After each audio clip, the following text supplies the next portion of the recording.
ক্ষুদ্রতম কিছু সংখ্যক লোক দিয়ে বসার এবং কিছু কথা বলার তৌফিক দান করেন। এই জন্য সবাই আমরা আলহামদুলিল্লাহ। এখানে বসার উদ্দেশ্য কিন্তু ইসলামের সাথে আমাদের রাজনৈতিক সম্পর্কটা কি এবং আমরা এবং এই রাজনীতি থেকে আমরা কি লাভবান হব, জনগণ আমাদের থেকে কি আশা করে এবং আমরা কি পেতে পারি, আসলে এই উদ্দেশ্যে আমাদের এখানে বসা। বর্তমান রাজনৈতিক প্রেক্ষাপটে আমি বলতে চাই, এদেশে স্বাধীনতার পর থেকে যে রাজনৈতিক দলগুলো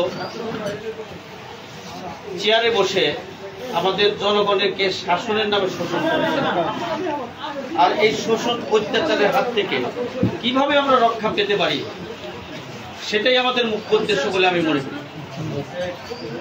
এই যে আমাদের দেশের বর্তমান অবস্থা,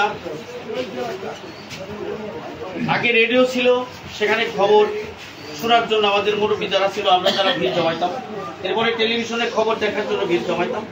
এখন কিন্তু সেই কবি নজরুল ইসলামের সেই কথাই বিশ্ব জগৎ দেখবো আমি আপন হাতের মুঠোর পরে, সেটা দেশে গেছে আমাদের জীবদ্দশায়। কত দ্রুত আমাদের দেশে এই টেকনোলজির মাধ্যমে আমরা হাতে হাতে খবর পাচ্ছি, আর এই খবর আমরা দেখতে পাই এখনো অত্যাচারিত, নিপীড়িত, নির্যাতিত মানুষ সর্বত্র, সব জায়গায় বাংলাদেশে আনাচে কানাচে যেদিকে তাকাই, এই অত্যাচার, নির্যাতন, নিপীড়নের হাত থেকে রক্ষা করার জন্য আমাদের এমন একটা দল দরকার, যে দল ক্ষমতায় গেলে মানুষ শান্তিতে ঘুমাতে পারবে, সেই ওমর রাদিয়াল্লাহু আনহুর শাসন ব্যবস্থা কায়েম হবে, সেই হাজ্জাজ বিন ইউসুফের শাসন ব্যবস্থা কায়েম হবে, খুলাফায়ে রাশিদিনের শাসন ব্যবস্থা কায়েম হবে। আর এই শাসন ব্যবস্থা কায়েম করার জন্যই আজকে আমাদের ইসলামী আন্দোলন। আমরা চাচ্ছি এই ইসলামী আন্দোলনে যারা আসবে এবং যারা আসবে না তারাও কিন্তু আমাদের ভাই, তারাও আমাদের লোক, তারা যাতে আমাদের মাঝে আসে এবং আমাদের লক্ষ্য উদ্দেশ্যগুলি বুঝতে পারে, আমরা কি চাই, আমরা আমাদের আন্দোলন করে যাব। ক্ষমতা তো আল্লাহর হাতে, ক্ষমতা কার হাতে? আল্লাহর হাতে। 5ই আগস্টের আগ পর্যন্ত কি ছিল এই দেশে? কি ছিল? পুলিশ বাহিনীর সাথে এত ক্ষমতা ছিল, নির্বিচারে তারা গুলি করেছিল। এখন কি নির্বিচারে গুলি করে পুলিশ বাহিনী?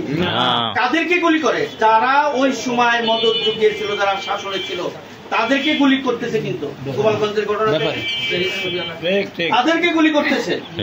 এখন আমরা এই গুলি, মারামারি, হানাহানি, জনগণকে ধ্বংস করতে চাই না, জনগণকে শোষণ করতে চাই না।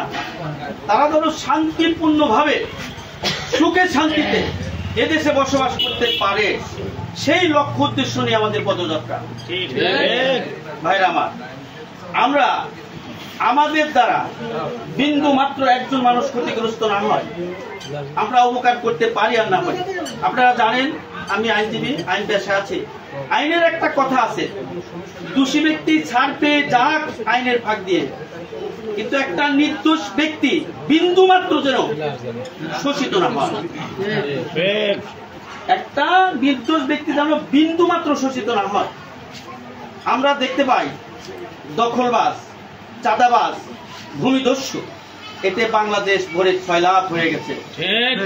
আমাদের ইসলামী আন্দোলনের প্রত্যেকটা কর্মীর লক্ষ্য উদ্দেশ্য হবে, যেখানে এতিম, দুর্বল, অসহায়, নির্যাতিত, নিপীড়িত মানুষ আছে, তাদের পাশে আমরা গিয়ে দাঁড়াবো, আমাদের সর্বশক্তি নিয়ে সেখানে দাঁড়াবো।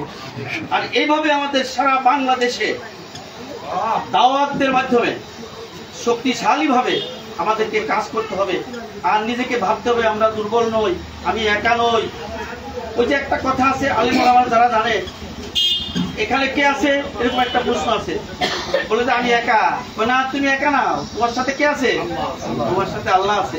লা ইলাহা ইল্লাল্লাহ, আল্লাহ ছাড়া কোনো মাবুদ নাই। কিন্তু আর আল্লাহর শক্তি কেমন শক্তি? আল্লাহর শক্তিটা কেমন? আল্লাহর শক্তি সম্পর্কে কি আমরা জানি?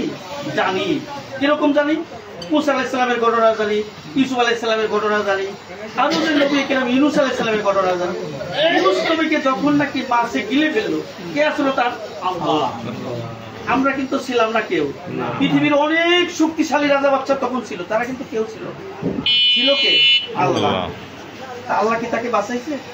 লা ইলাহা ইল্লাল্লাহ আমাদের ভিতরে স্থাপন করতে হবে। এটা এই যে